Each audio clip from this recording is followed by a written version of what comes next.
Hello everybody, Ragtag Zagby here. Welcome to the next episode. In the last episode, we went to Giratina and got ourselves the Pixel Plate 8 after finding out she was using it as a cutting board. Alright, and we came here to the Temple of Sinnoh looking for the Pokemon that defiled Arceus.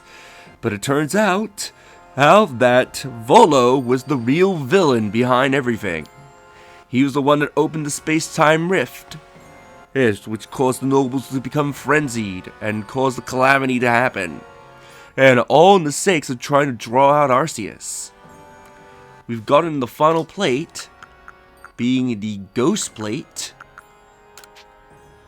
So let's have a little read. The other side of this world was given by the original one to its raging third. And our flute has transformed into the Azure Flute. However, we cannot... Oh, I didn't know it could rain here. But we cannot meet with Arceus just quite yet, because we haven't caught all Pokemon, now have we? I didn't know it could rain up here in Spear Pillar. Oh, this would have been cooler if we were facing Volo during the rain, Jesus. Alright, let's return to camp and head back to the village.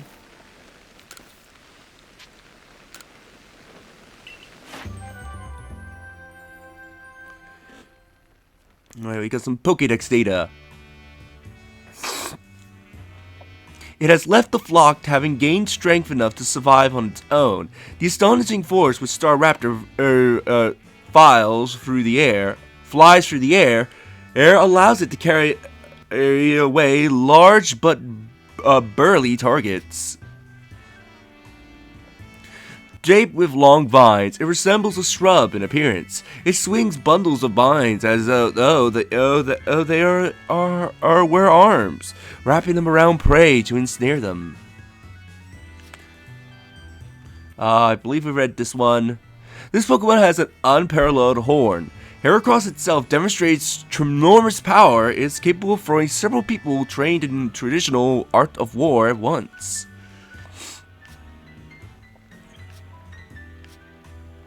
Really? I didn't complete Roserade?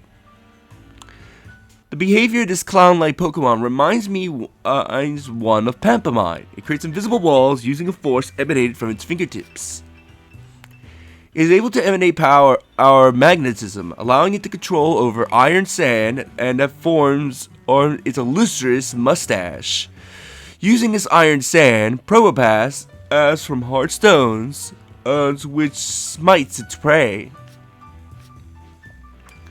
Let us say that on clear, quiet nights, it listens for the voices of its kin living on the moon. I too often think of my homeland so far away. And that's it.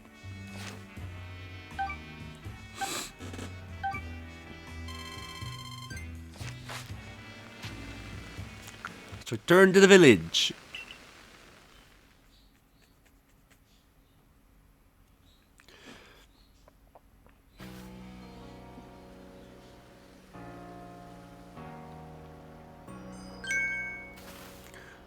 Donnie! Hey, Donnie!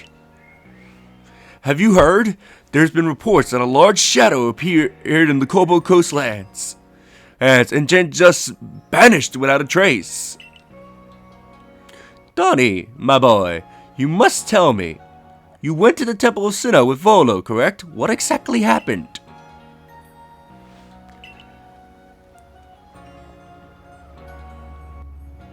I see. In that case, the shadow in the Cobalt Coastlands may be none other than Giratina, the Pokemon said to have once been banished to the reverse side of our world. I do believe this calls for a survey. The Cobalt Coastlands are pretty vast. I hope you have some idea where to look. On the trail of Giratina. Let's go after it. Ooh, a Bleasel outbreak. Alright, we're gonna quickly divert for a second for these Bleasels, because I would love to see if I could get a shiny Bleasel out of this. Where are the boys? Gimme bird.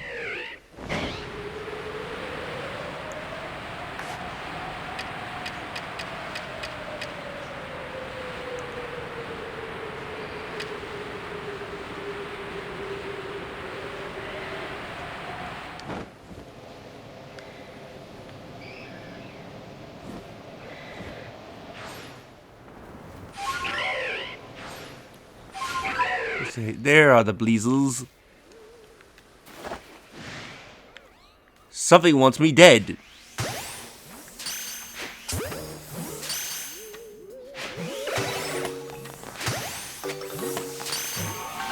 Oh, go away, Driftbloom.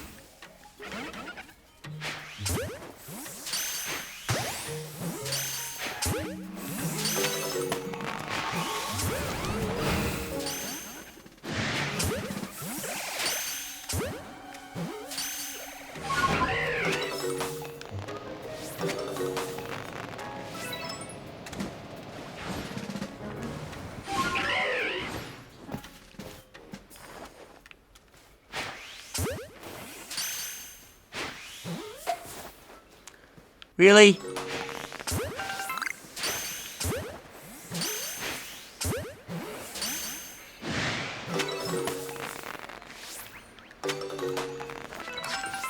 Of course you're gonna be an annoying boy.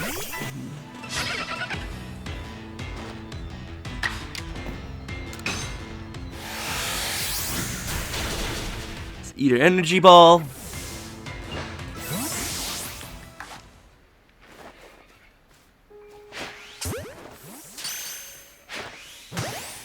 Backstrike, yeah. Ah, no shiny boys.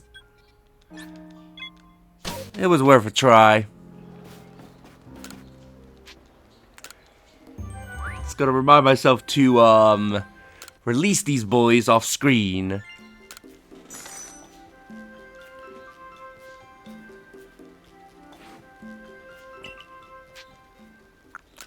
Turn to the village. Now, let's properly head to the coastlands, shall we?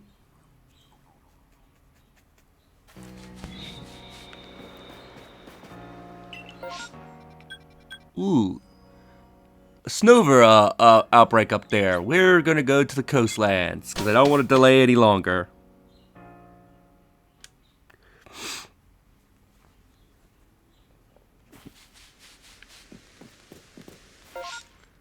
Actually, I want to go to this camp because it'll be closer to where I want to be.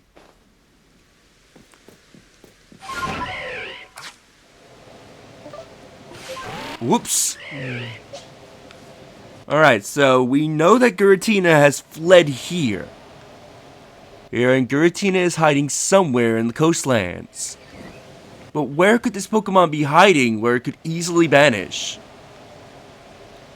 Well, if you know where to find it in the original Diamond Pearl and Brilliant Diamond and Shining Pearl, you have a general idea on where to look.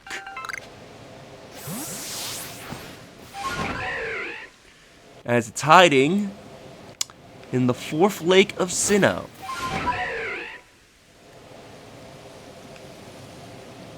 Right over here. After all, you probably came and investigated this place earlier and noticed there was nothing to do.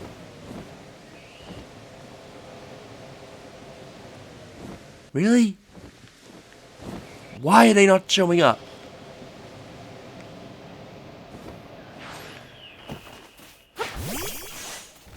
What was that cry? Is that coming from the Mothrons?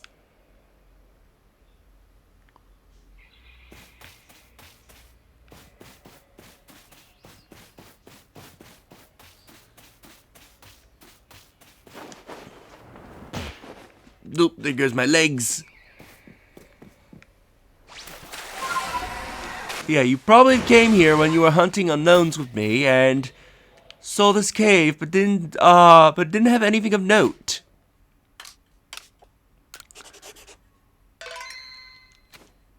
Well, if we go in here now,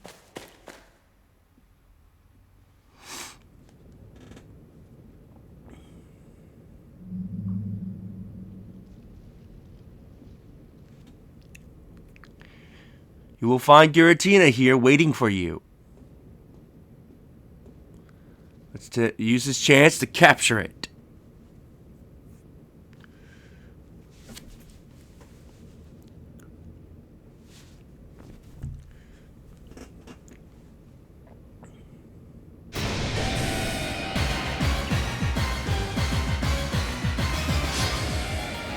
Alright, Giratina! This time capturable, because it's no longer under Volo's control. Oh, level 70, Ghost Dragon, with the moves Dragon Claw, Dragon Pulse, Earth Power, and Shadow Force. It's no longer powered up like it was in the boss fight, so dealing with it should be a lot easier.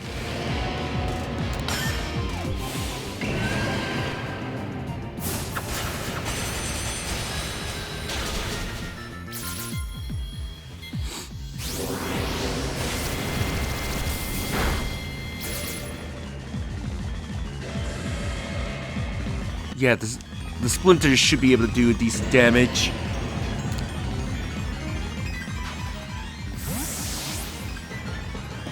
So I go for another seamless edge. Ooh, I caught it right away!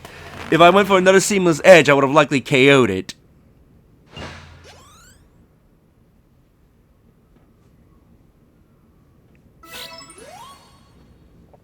You found something shiny where Giratina was.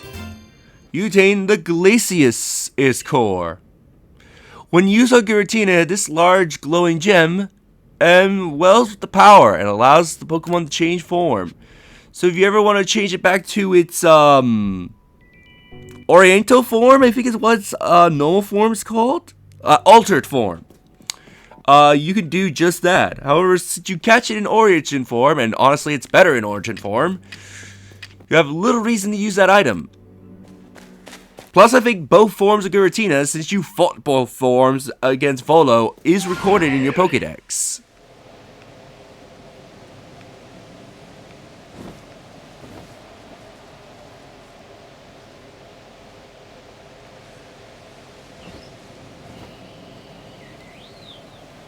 We've captured the shadow out of Hisui. Hisui, the Pokemon that defiled out Arceus and was banished to the reverse world to guard it.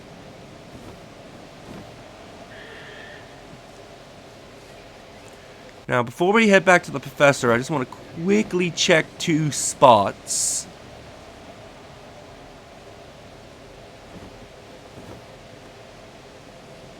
Yes! Finally! This has happened. So, while you're out and exploring, randomly, you can encounter the Misfortune Sisters. They are in 3 different spots in each area, and they have a chance to spawn. Now, where should we target tomorrow? If you approach them...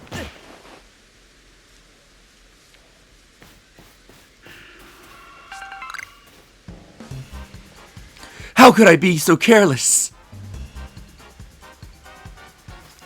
I didn't think the day would come when I would be caught with my guard down. Now you face the eldest of the misfortunes. This unlucky charm will ensure you fall in battle. So the Misfortune Sisters, like I mentioned, you can randomly run into them. You can run into them as early as your first encounter with the Misfortune Sisters. It's back in the Crimson Mire. If you do run into them, you will be forced into a battle. You can sneak up on them, however, and you get different dialogue at the start of the battle. Their levels and movesets is based on when you face them in the game. So, if you face them very early in the game, their levels and movesets will be extremely low. While if you face them in endgame like here, their levels are about around the 60s. However, what makes seeking out the Fortune Sisters worth it is what happens if you beat one of them.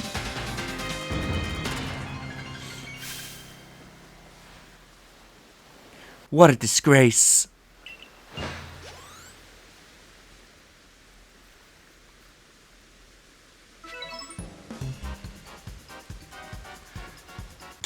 Quite vulnerable, aren't you? But this was only a test. Now I know more about how you fight, and I won't hold back next time.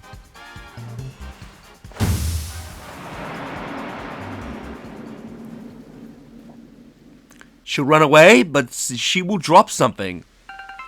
4 nuggets! You read that right. She gave me 4 nuggets for beating her. How the Misfortune Bandits work, if you manage to... Who's targeting me?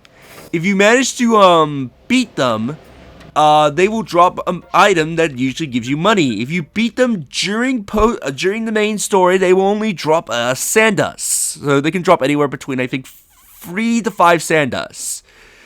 If you face them during the post game, they can drop anywhere from 3 to 5 nuggets. So it is worth seeking out the Misfortune Sisters, especially in endgame, especially in post game. You can get very rich very quickly by seeking them out. And if you know their spawn locations in these areas, then you could just go into an area, check their spawn locations, and if they're not there, just leave and then either come back or go to another area.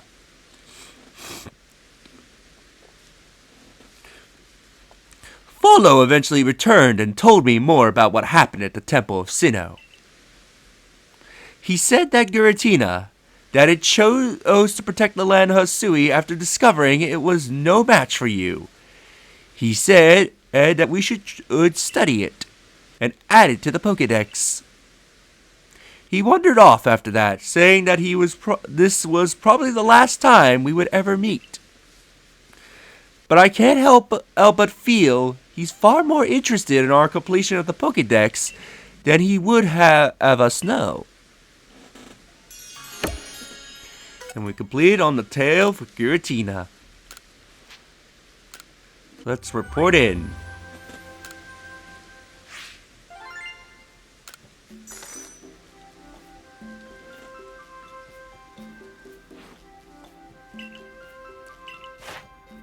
Oh, come on! I didn't complete research?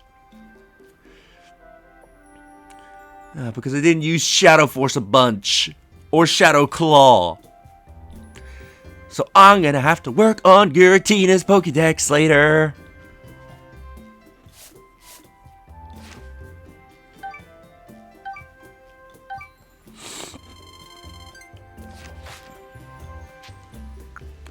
Let's return to the village.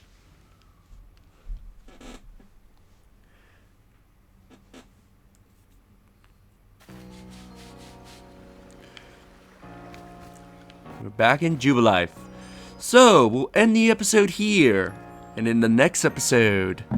let's go see if there's maybe any more Pokemon we've missed.